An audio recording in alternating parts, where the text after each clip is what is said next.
Hi, this is Flash from Handyman Answer. So, why you shouldn't hire a licensed contractor? There are a few reasons.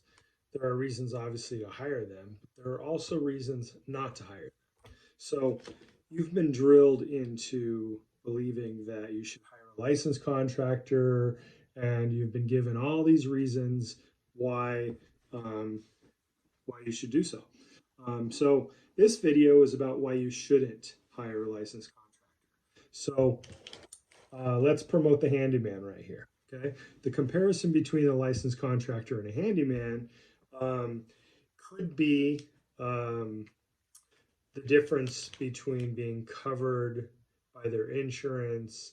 Um, if they're not working within their license, then and their insurance doesn't cover them because of it, then what's the point of using a licensed contractor? So, for example, and you should check your state laws, contractor laws, but most states have a regulation that stipulates what they have to do to work within the license that they carry. A licensed contractor cannot pick and choose when they become or when they are a contractor, or when they can't be like, okay, this job I'm going to do as a handyman, this job I'm going to do as a contractor. They are a contractor every job, every day, all the time.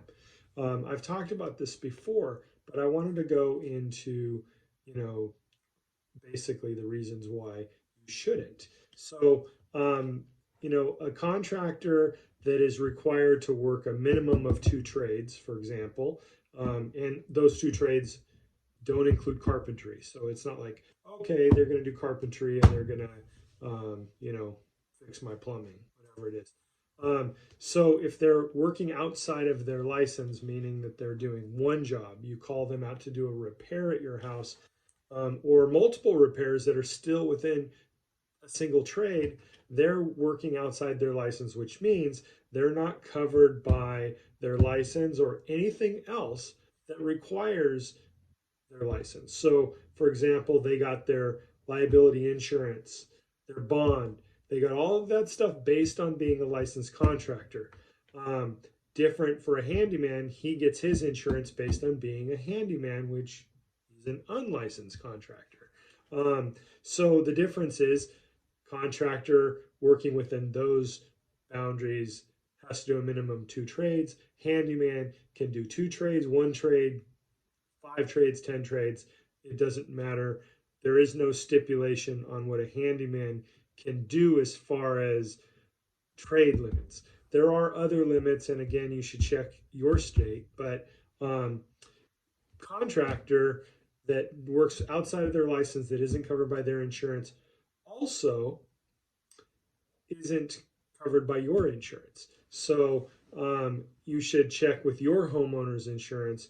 I've told you before that the same thing as hiring a handyman that isn't insured also puts you in a liable state, because some homeowner policies are written in a way that they can deny coverage for a claim if the service professional that caused the problem that you hire is not insured. So you have to make sure. Now, does that mean that they have to be a licensed contractor? No, that's not what it means. They can be a handyman, they can be a licensed contractor, an unlicensed contractor, but you need to make sure that they have insurance. And ultimately, if you use a certified handyman, then you know that they have insurance and their insurance has been verified. Just because they show you a COI, certificate of insurance, you should verify that insurance. The UHA does that for you. A contractor working as a handyman is essentially illegal if they're not doing a minimum trade, that's required by their license. Now, be careful when hiring. Some contractors will use the handyman name and they're really a licensed contractor. So they'll be like, for example, there's a company out there called The Handyman Connection. If you see their flyer, their little handout, their thing, and you see the Handyman Connection, you're going to assume, oh my gosh, they're a handyman. But down in the fine print, it says we are a licensed contractor. The other one is there's a nationwide company called Mr. Handyman. You would think that Mr. Handyman is a Mr. Handyman, that he is a handyman that happens to be a Mr. Well, he is also a licensed contractor. So there's two examples of like name brand companies that are using the handyman because it's a way for them to market. It's a way for them to make you feel more comfortable. Some people shy away from the general contractor, and they tend to hire a handyman. So these companies use that handyman name.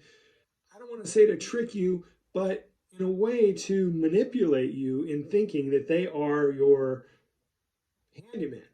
A handyman is something that most of the time you get a good handyman, you feel good about it, you want to like use them all the time.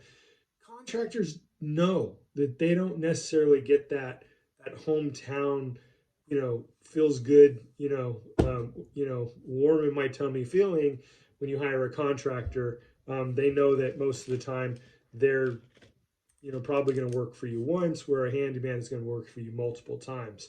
So make sure that the handyman you hire is actually a handyman. I know it goes against society, it goes against everything you've been told, where, oh, you should make sure they're a licensed contractor. But I'm telling you, no. Make sure they are an unlicensed contractor, but they are insured, preferably UHA certified. If they're certified, then not only are they insured, they have a properly structured business. And guess what?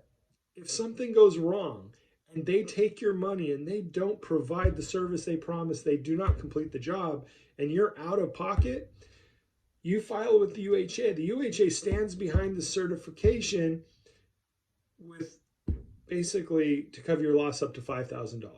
Now, those are within the perimeters of the laws in your state. So, for example, if a handyman isn't supposed to make $5,000, but you will get paid for your loss, up to $5,000. The point is that the certification does come with value for you. It comes with value for the handyman. It enables them to go in, take a test, prove who they are, prove everything, show that they have insurance, get a business license, get business coaching. They also are protected because if you don't pay them, then we will collect for them as well. So it does go both ways. But bottom line is, I am telling you right now, don't hire a licensed contractor unless you absolutely have to have a licensed contractor. But make sure that the handyman you hire is safe. Make sure the handyman you hire has passed a background, just like the contractor has. Make sure the handyman has insurance, just like the contractor has. And then you're covered. You're protected. Do your due diligence and either join my home and have your handyman screened, or find somebody that's already screened, or call a handyman and say, hey, are you UHA certified? If not, why aren't you? Can't you pass a background screening? I mean, it is so cheap. There's really no reason for a handyman, a quality handyman, not to get certified, not to have insurance. Everything is readily available and easy for them now. So make sure that they are covered, they have insurance, or certified, all those things. And hire a handyman. Hire a certified handyman over a contractor every day of the week, unless you have to hire a contractor. Now, on that note, also, I teach the handyman about managing projects for the homeowner and hiring the contractors. Okay, so that your handyman actually can be that trusted individual that works for you all the time, that you develop that relationship with. So when it comes time to bring in a contractor, your handyman knows what you like. Your handyman knows how it's supposed to be done. Your handyman can supervise that contractor. So there we go. Hire a handyman, not a contractor, until you have to. This is Flash the Handyman Answers. Happy home repairs.